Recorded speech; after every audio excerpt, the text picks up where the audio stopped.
My voice is gone. I'm gonna blame it on karaoke night, but I have to admit I'm not dressing accordingly to the weather, but I don't like being wrong, so karaoke night it is. I'm gonna be honest, today I found very interesting questions, but I have the top 3 right now. I'm gonna share them with you.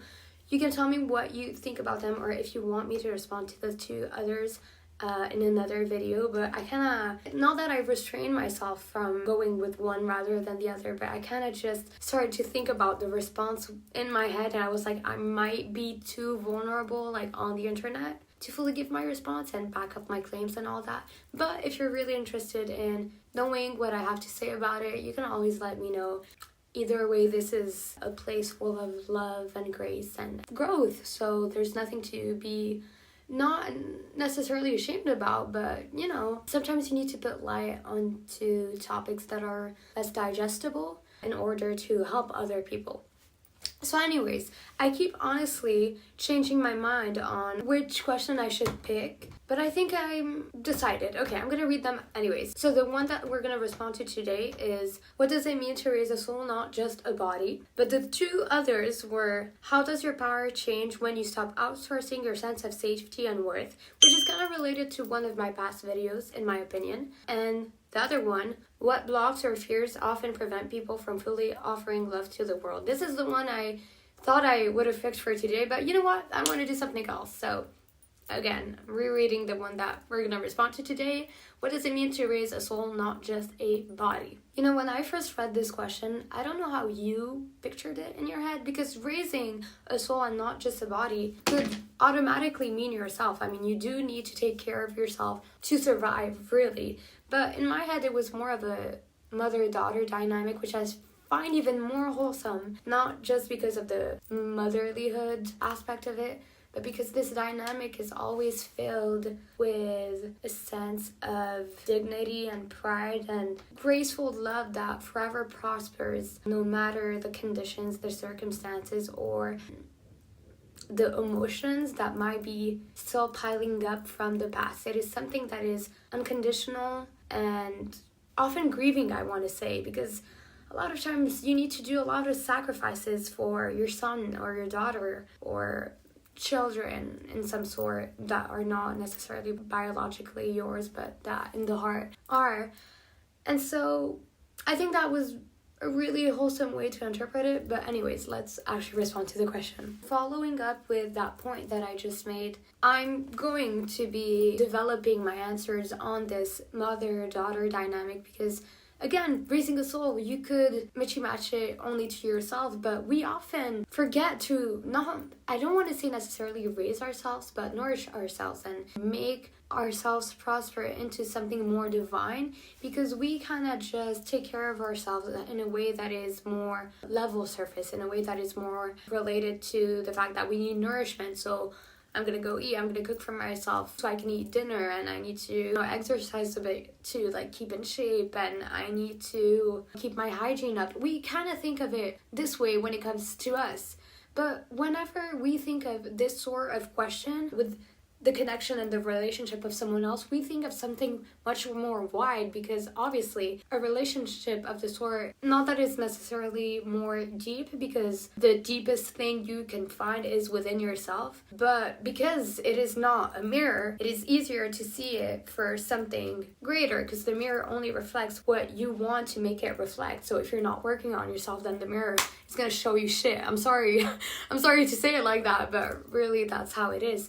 But with the power of love, that does not work the same way when you see someone else. First of all, you're not looking at a mirror, and second of all, well, TBH, we could talk about this claim in another video, but let's say that for this question, you don't see another mirror, you see something, you see a heart, really. And obviously what came to my mind, again, when I read this question is a mother-daughter dynamic, because the greatest thing that you create is something that is found through the most divine form of love, and the most divine form of love is seen through deep connection and companionship that is worshipped and that is expected to stick until life and really just beyond a lifetime.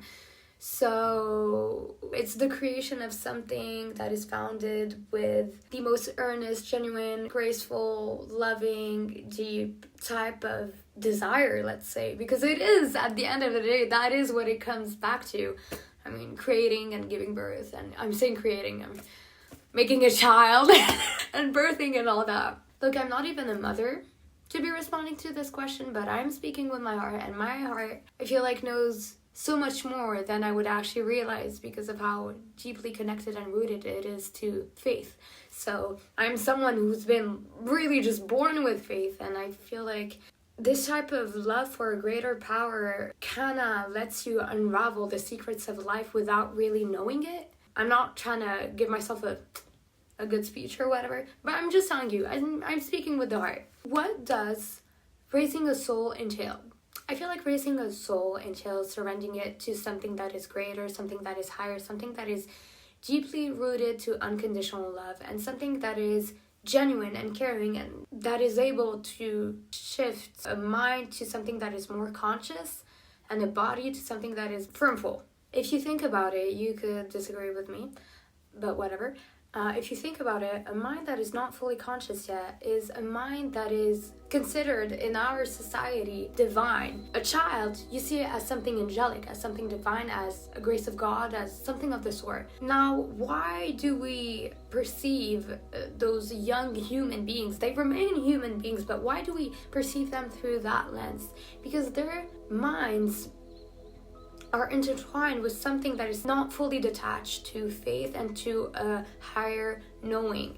Their minds are adapting with time, experience, and knowledge that is being cultured, let's say. They are integrating life. Although they have a mind of their own, their minds are still very much malleable. What do I mean by that? They're very influenceable. But I don't like to use the term influence, because an influence, it has the notion of something and it is seeking something else. Malleable is just something that is shaped and formed through experiences, life, and inner knowing, really. It is malleable not because of the influence of others and the people that those children are surrounded with, but also by this greater knowing that is divinely protecting them, because they just only came to life, and so their divinic safeguarding is higher. And because their minds are very malleable, quote unquote malleable, their minds are very limited to some ordinary basic grounding knowledge, because their knowledge right about now is based on something higher. And if anything, we should consider that better, because it is something that we end up seeking, not necessarily at the end of our lives, because right now I'm seeking it through spirituality and religion and whatever, but their knowing is only based upon that. And some people really just ridiculize that, but a lot of people see kids as those dumb beings just walking on the earth and being goofy and unknowing. They're just unknowing of the stuff that are grounding, and the stuff that are grounding are the stuff that we are most hyper aware of. It's the stuff that are literally quite in front of us, the stuff that are materialistic, the stuff that we can touch and we can feel, and that are extremely related to the five senses. So that's why they're pictured as those small little beings that waddle around and touch everything and feel everything and wanna just manier stuff without really knowing the danger and the consequences of this and that, because everything becomes a new experience. Leading up to that, because everything is a new experience to them, they are cheered and extremely encouraged for the most ordinary stuff that seem very endearing and provoke amazement to us adults. Why? Because without knowing it, we know that they have this other knowing that cannot help them with that knowing that we're trying to teach them right now, the one that will keep them safe and survive through life. And so because they're trying to compensating right now, they become something much greater at the end of the day. But as one goes up, the other, it doesn't necessarily go down. But obviously we all know that children are the most intuitive and the most graced with a higher power's constant presence. So when they start growing up and all that and adapting and learning how to walk, how to speak, how to whatever, it kind of, like the skill kind of at some point kind of just goes like this, because they become more adapted to reality. And so those senses of all the important notions within this human experience, so what we deemed to seek like money and fame and prosperity, but we often seek prosperity not through religion or spirituality, but through something that is very materialistic. Like all those senses become an existent knowing within their minds, and so they become more disconnected with what's actually higher and what they were actually born with, because they came from that higher knowing. So the scale does not remain the same and kind of just goes like this,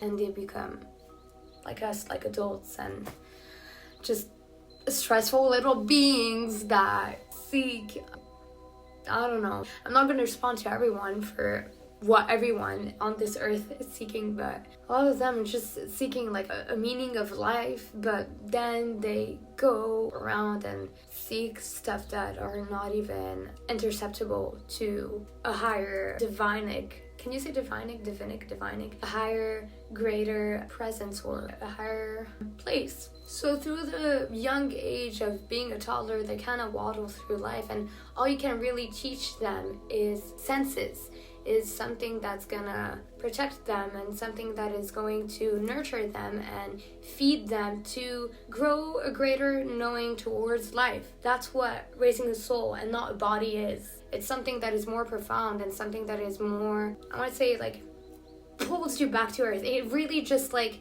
kind of makes you feel what gravity is really like, because it makes you disconnect with those branches of that higher knowing and kind of shift you towards something that is more present, that's present within the sight, that is present within the touch, within whatever you could really think of. Raising a soul is like raising a being that has only the knowledge that is related to everything that is cognitive. So picking up from that, when you raise a soul, you must surrender that soul with some type of surrender that is very emotionally connected and intuitive, because although you're cutting those branches of that higher knowing, you cannot just slice it off, I want to say. You kind of need to make it slip and slide, and with that comes the understanding of what a human being is. And so that slip and slide is going to be allowed by the grace and the knowing and the understanding of what emotions are, and why am I crying right now, and why am I angry right now, and why am I happy right now, and what do tears do, how do they affect me, and how does a laugh really make me feel within the heart. Like, it is really something that is honestly so beautiful, yet so in a way sad. I want to say, why am I crying? It is so sad because you're taking away the grace of this soul, because you're parting them from that faith because of how present and knowing they need to be of their reality and everything they're gonna have to faith in life. And so what does that mean? Adapt to the concepts of war, of famine, of pollution, of everything, or even the sorrowful emotion of sadness or loneliness, or all those things that are not facilitated if you do not have the knowing of faith, which they originally do, but because they need to do that transition, they kind of need to disconnect from it. And then later on in life, you choose to try to tap back into a religion or a spirituality or whatever. It's really sad, and people do not realize it, because it's as if you're taking away the pureness of someone and shaping it into some robotic human machinery, because at the end of the day you do need to fit into society, because that's how we made it out to be. So it's us to blame, but it is really sad because that sense of pureness and faith and long lasting, oh my gosh, I'm crying. No, it is really sad, and you don't understand it. It's really sad because that inner peace and that inner knowing and that inner giggliness, childlike, goofy little soul is gonna transition to something more normal, ordinary, and less tapped with that genuine and graceful love that is still stranded to a higher knowing. So as we move through life and become our own person, our own identity, and we are no longer stranded with a higher knowing, the scale is kind of equal and whatever. No, not equal, it's like that.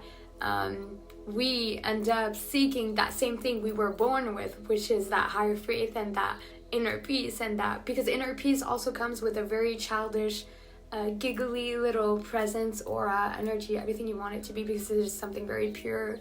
It's something that you're literally born with, and it's just life. I don't know if you guys realize it, but life is literally just a cycle. We're going back to literally step one. At the end of it, we humans, we're just gonna, like, it's not like a competition or something, like a marathon. You start here and you get there. No, it's literally, we're just doing a loop, by the way. Like, this is what it's all about. And I don't think you guys realize it, but I'm sorry. I really wanted to cheer up because for that other section of the discussion, because I don't think people realize how it's sad, but it's how sad of a topic or transition it is. It's not sad, it's just more, it's like, it's normal, but I feel like as a mother I would grieve it a lot. It's something you should grieve, honestly, in my opinion, but it's something that must happen and you can't prevent it. I can't wait to be a mother, by the way. If you couldn't tell, oh my gosh, I have no idea who's the daddy, by the way, no idea, but can't wait for that day. So when you raise that soul up until the point of that transition and everything, first of all, you do your best to raise something greater. And something greater, what is it related to? It is something that is linked back to a knowing that's gonna seep into life. A knowing that is not only physical safety related, but also a knowing that is preventful of all the catastrophes of life, and a knowing that is really seeping into someone's mind, because that knowing, it shapes the mind and it illustrates the world as something that is shaped through everything we see and everything life proves us of existing and of happening. Raising a body is kind of just like raising like some sort of robot or Muppet or something of this sort. It's raising something that has a limit of only being touched and not felt. It is something that only seeks survival, so like nourishment and safety and whatever, but it's not something that is linked back to the cognitive, the emotion, the spiritual, the religious, the life lessons and the worshipping and the hardships of life. And it is something that is just really, I don't want to say kind of like your dog, because even a dog is more than that. Obviously remains a being, not a human being, but a being of its own. But it is raising a body is just kind of like a tomodachi. Is that what they're called? Like, okay, you go check up on it, you feed it, you do whatever. At some point wants to like shot, quote unquote. It's just some data just playing with you. Like, it's raising a body. What is it? Raising a body is without a conscious mind. It's just a Muppet. And that's why robots are really they're not scared of us, but they seek knowing and higher knowing. Not higher knowing in a spiritual sense, but higher knowing in a sense of controlling, because they are aware of that, of the fact that we could Muppet them all we want, and that their inability to do so much is just preventing them from becoming something greater in the sense of not spiritual, obviously, but in the sense of taking over the world, which I think they are gonna do. We're doomed, by the way. Raising a soul, so backtracking to not robots, but souls, things that are actually made out from the knowing of God and a higher power and whatever you choose to believe in. Raising a soul is teaching that soul a knowing that is related to longevity, but longevity that is perceived in a lens that is very humane, not that is really of higher knowing, because we only know so much as humans. But the best thing we could do to surrender the soul is to give them that, at least. And of course, raising a soul is surrounding him or her with unconditional love, because love is growth. Love, whatever you create for yourself within this lifetime is what's gonna allow you to grow the most, is what's gonna allow prosperity, and is what's gonna allow a greater knowing. And what you create for yourself within this lifetime that's gonna accompany you until beyond the grave is the connections that you make. So those connections are rooted with your destiny, I want to say, because they shape you and they form you into something that is of maybe not sometimes greater knowing, but other knowing.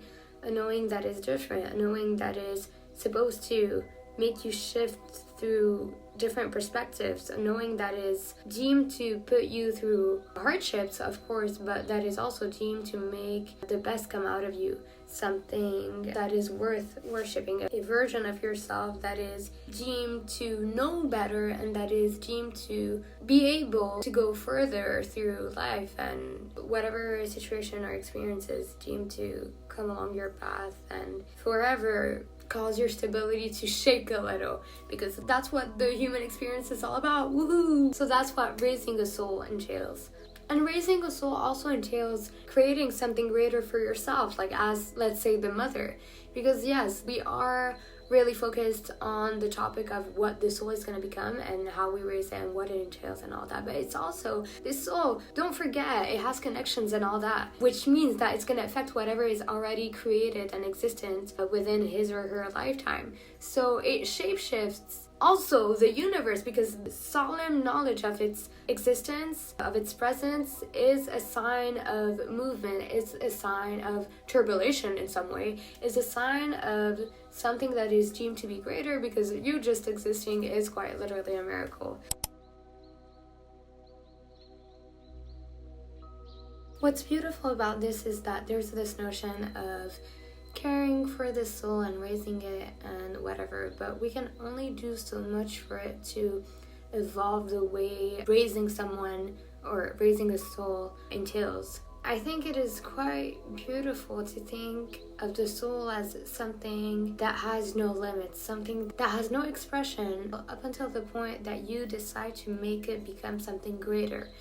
The soul is something you build up to. It is something that is fueled by your own sense of who you are, your own sense of identity, your own will and consistency in getting deeper and deeper into the understanding of who you fundamentally are and of what you're fundamentally meant to do, and persevere in a journey that you acquire and that you claim to be yours. This is what a soul is all about. It's kind of like a journey, and it's something that you can expand. It's something that you get to choose, because your mood board, I mean, you make it from scratch and you make it from beginning to start. And although people are behind you, raising you in your earliest ages, at the end of the day, it is really just all up to you to raise yourself to a higher regard and to a higher understanding of your higher power.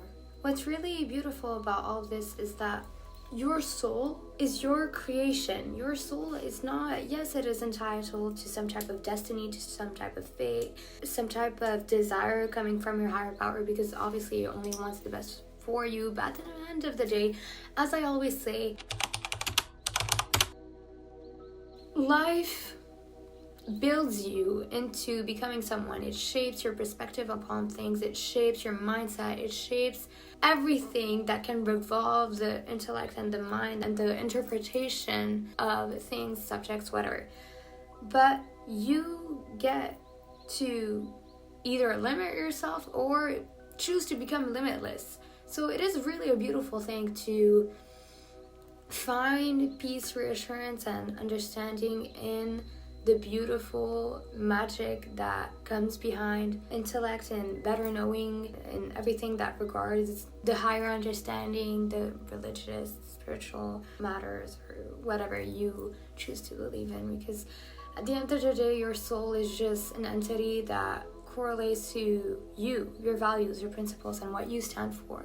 They do not correlate to something, to, I don't know, a life circumstance that made you act this way, or no, it's who you become. It's who you want to be. And that's why, in my opinion, you should stay away from people, for example, who excuse their actions for life circumstances or a situation or something of this sort, because the soul, as I said, is something that you create. I mean, I don't know if that's the best way to put it, but it's something that you build up to. Like, you know, you come to this earth and you're already living and breathing with a soul within you, but that soul, as I said, can expand, and you can make it become limitless by fueling it with beautiful things, with connections, with deeper understanding of you, with that inner peace, with everything and anything that can make you glow while you're still on earth. That's how we make it greater, basically.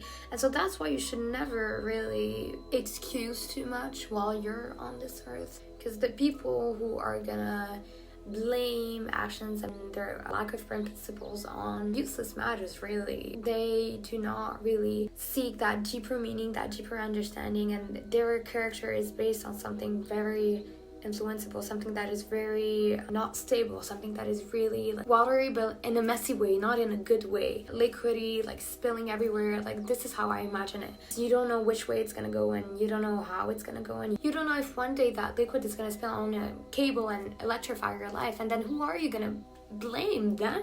I mean, it was your choice to share your pristine companionship with them to begin with. You can't blame anything on anyone. This is all your choice. This is all your decision. Your own life, your own companionship, your own circle, your own dreams, your own experience of living, and your own standard of living. I mean, everything that revolves you, your own existence, and this lifetime that you get to experience, you're all, I don't want to say responsible for it, but like be your own parent is what I'm trying to say. You can't blame anything on anyone, and you can't expect to always go in the past and be like, well, I have the history with this person who raised me and who was treated me this way or that way, which made me like this something, or maybe like, I don't know, another motive or something. Don't be the messy water is what I'm saying. I know in one of my videos it was like, imagine yourself as the water, the ocean, whatever. Yes, but now I'm doing an analogy that is not really putting a good image on that messy spilling water that is ultimately spreading in ways that, though you cannot expect, you cannot put the blame onto someone else. So again, your soul, yes, you're born with it, and maybe even beyond the grave, or before you even came into this lifetime, that soul, I mean, it was already existence. It's not as if it was like a creation, just like, for example, a body. The moment you trespass that grave, I mean, that body is going to remain here, but it's not going to be an entity that is going to remain to be in movement. It's going to still remain existence within this universe, because if something exists for a second, it remains existing forever because it's part of the universe. But that soul is something that you keep with you forever. It's like a key to enter the universe. That soul is the key to the universe, actually. So make something good out of it. Make it like a flourishing bouquet with a bunch of roses, with a bunch of different flowers, with a bunch of sunflowers. Make an assortment that is so colorful and bright that you cannot think of not enjoying its simple presence, the simple smell of it, the simple sight of it, anything that can correlate to it. Make of your soul, of your lifetime, of you, your identity, your lifetime, your existence, your whatever, make it a beautiful bouquet, girl. Make a beautiful bouquet, because if you do that, then your higher power is going to take care of you forever. It's gonna water you. It's gonna make the bees come at the season they've got to come to make you more flourishing and splendid, and it's gonna align all the greater things in your favor so you can keep on flourishing, as long as you create something for yourself in the first place, and that you've got like a decent rhythm that you're keeping up with. Oh, girl, you're winning. I cannot express at which level you're winning. You're taking over the world, goddammit. I'm kidding. But you are... Creation is the biggest, the brightest, the greatest thing that we can do as humans. And you creating the sense of longevity that will keep on rolling even after the grave, I think it's something so splendid and beautiful and bright, and something that enlightens the heart and seeks helping others. Forever expansion is something amazing. It's something great because it can be felt, even though it's not physically seen, even though it's not physically proven to be there. You can just feel it. It's instinctive. You've got to tap in with your spiritual, goddammit, to feel it. It's something so endearing, and its presence is something so divine. So please, to get to that point, or to get to needle with that divine spectrum, take care of yourself.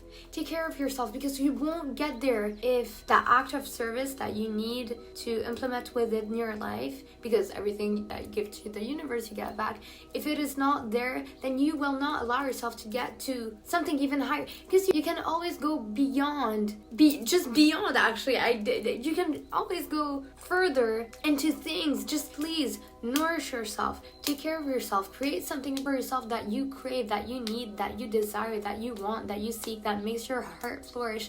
Just do those things, and believe me, you will be one of the reasons why the universe is forever going to be expanding, because the creation of that limitless expansion is something that is going to be felt and seen through legacies and generations. And yeah, though it may not be physically, again, as I said before, though it may not be physically proven to be here within this earth, it's gonna remain to exist within this universe. So make something good out of yourself. You are your own parent. You are your own parent. As much as your parents may raise you when you're young and whatever, you are just dependent on what you think you're capable of achieving and doing. And that's what's gonna create your destiny and your fate and your success. You just need to allow yourself to reach that. So be kind to yourself and don't allow anyone to make you think or believe that you are not worthy of being limitless. Do realize that no matter what you do, no matter what you seek, no matter what you desire, no matter what you intend on doing, life can take a turn. And that turn, though most of the time we relate it to the unknown, to the odds of life and to the whatevers, it is also something that you can flip onto yourself, because you are a creation of your own mind, and your thought create your destiny. They create your fate, they create everything that's awaiting for you. And though you may not realize it, though you may disagree with me, though you may seek to believe that this is just the unknown and this is just how life works and it's just random and whatever. No, do know that you're in control of everything, and you are to blame for everything that happens to you, everything that comes to you, everything that basically finds a good reason to make an entrance within your life. Your life is something transgressing. It does not seek for reasonable explanation or for rational and logical thinking. It is more about seeking what you actually deserve and seeing you for who you truly are.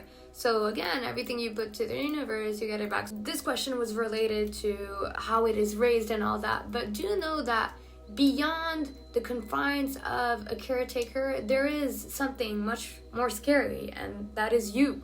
Because you are the reason why you are built this way and here today and thinking in a certain way, and the reason why you may either be in demise or in complete success. It is so much more terrifying to go back towards the mirror and be like, actually, this was all me, and it's not my upbringing, it's not the caretakers, it's not the whatevers, it is just me, myself, this mirror, my reflection, and whatever awaits me in the near goddamn seconds that are about to come. Your existence is something that correlates to only you and what you stand for and what you're willing to give and not willing to get. If you want to go beyond the limits and reach the stars and reach something that is so high that you cannot even imagine it, cannot even illustrate it within your head, cannot even picture it, cannot even sketch, only with the use of your imagination, allow yourself to expand in ways that do not seek dependency on anyone, because dependency is often correlated to past issues or like blaming and a multiplying amount of reasoning that just want to link back to self-victimization. Honestly, this is not the point. Look, if you want to be ordinary in life, if you want to live a simple, peaceful life, I mean, you could do that, but do know that you're placed on this earth to go beyond the limits and to test your capabilities as a human being. You get to choose whether you want to be great or not. You get to choose whether you want to expand in ways that were not really conceptualized before. You get to choose whatever seeks to come towards you. You just need to allow it to come towards you by making something great out of yourself first, so that it understands that, oh, you're seeking for me, you're calling out for me, you're wanting my presence. I'm here to guide you. Then bam, you're just wheeling up life. And that's kind of how everything works. I mean, just go about it with the heart. And honestly, with that in mind, you can do no wrong. So seek something better. Deepen inner knowing, deepen all thoughts that come behind whichever action you're bound or willing to make, and trust in the magic of faith, trust in your higher power, trust in anything you choose to believe in. And be great. Don't believe in greatness, become it. And then the universe is all yours. So on that note, I'm gonna wish you a beautiful, beautiful, beautiful, beautiful evening. And please, I beg you, take care of yourself because you are so special. You're such a meaningful presence within this universe. And though you may not realize it, allow yourself to feel it. And then, believe me, grace is gonna come towards you like it has never come to anyone before. So thank you for listening, and I'll wish you good night. Bye. First of all, I'm filming this on my tablet. This is embarrassing. The one that I'm gonna... What does it mean to? Shut up! Oh my gosh. And